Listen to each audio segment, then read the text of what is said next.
Hi, I'm Cheryl Jacobs as Princess Moana, and thank you for listening to our Kids Party Characters podcast. Please subscribe below. And today I want to talk about 4 ways to end sibling rivalry. If there's one problem even the most perfect families have, it's the closest families, is the best parents haven't figured out how to solve. It's sibling rivalry. If you have more than one child, there's going to be trouble between them, and probably sooner rather than later. And when you think about it, it does make sense. Your first child is the center of your universe. You shower all your attention on them, and everything is just right. But when baby number 2 comes along, her world is rocked. It's just not that now you have to split your attention 50-50. And this new little creature requires so much of mom's time. It's more like 90-10 splits. So the older child with the new children's love of the baby, there's also an automatic battle for attention that will go on for years to come. Yes, the arguments against just having one child are solid, but there's an inevitable days when you'll begin to understand why women have heard about the news of locked her children in the closet. How do you handle these days without losing your mind? You start by having a long-term strategy that works by lessening sibling rivalry in your family's everyday life. There are 4 big strategies that you can implement to help keep the peace when the tempers start to flare. Number 1, focus on each child's strength. Figuring out each child's strengths and interests won't be hard. If you focus on what each child is good at and enjoys the most, you'll take the competition out of everything that they do. Some kids are strong athletes. Some are good at academics, and others excel at the arts. Some are planners, some are doers, some are good at mental games, and others at physical games. Look for what your child is drawn and resist the urge to sign everyone up for soccer so that you only have to drive to one place for their activities and games. Assign families and chores for responsibilities around each child's uniqueness. Avoid overtly labeling your child as the smart one or the star athlete and things of that nature, because it will stir up some jealousy. But if you play to your kids' strengths, it's more likely to focus on what they're good at and enjoy rather than trying to outperform each other in each and every turn. Number 2, schedule some one-on-one time. When it comes down to it, sibling rivalry often is about nothing more than the need for attention. Every child wants to be the favorite and wants to be vindicated when things happen in his mind that are not fair. A good deal of sibling rivalry can be eliminated if each child knows that he has some time with you alone to look forward to. Try to schedule 10 to 15 minutes a day with each child. This may involve reading an age-appropriate book to only the small children and doing a more complex chore with the older child.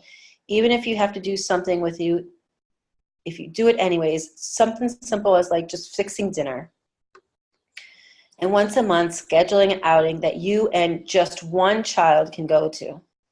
This can be something like a professional sporting event for the one that loves sports, or a simple trip to the park where your child doesn't have to share the attention with the other kids.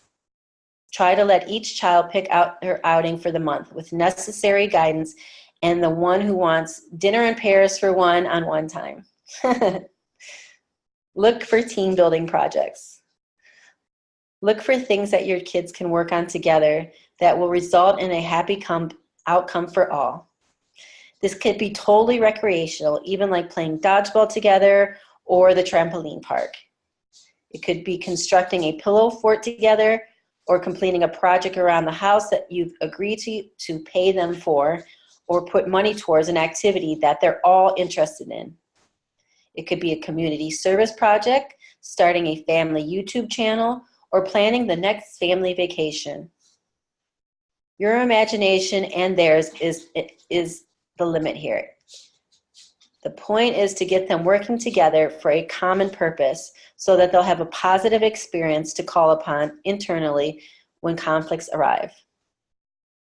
Number 4, stop playing referee. Part of the exhaustion of the whole sibling rivalry thing is impossible for us parents to effectively resolve everything. When your kids know that they're on their phone on their own, the fact alone that reduces the squabbling that is done just to get your attention. The next few times you hear the call of, "Mom, Johnny took my toy and it's my turn," calmly ask them to work it out on their own. When your kids know that they can't draw you in at any moment by the latest crisis, the conflicts will have a way of not developing and working themselves out quicker and without your involvement. Embracing the inevitable. At the end of the day, when it feels like none of the advice that will work that you've read with your family in your situation, finally realize that everyone feels the same some days. And second, accept there will always be some point of sibling rivalry that can actually be healthy. Throughout their lives, your kids will encounter conflicts. They'll be around unkind kids, growing up with people they don't like, and have bosses that aren't fair.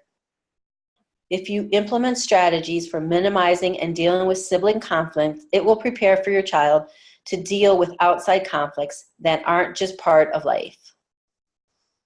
Creating lasting memories.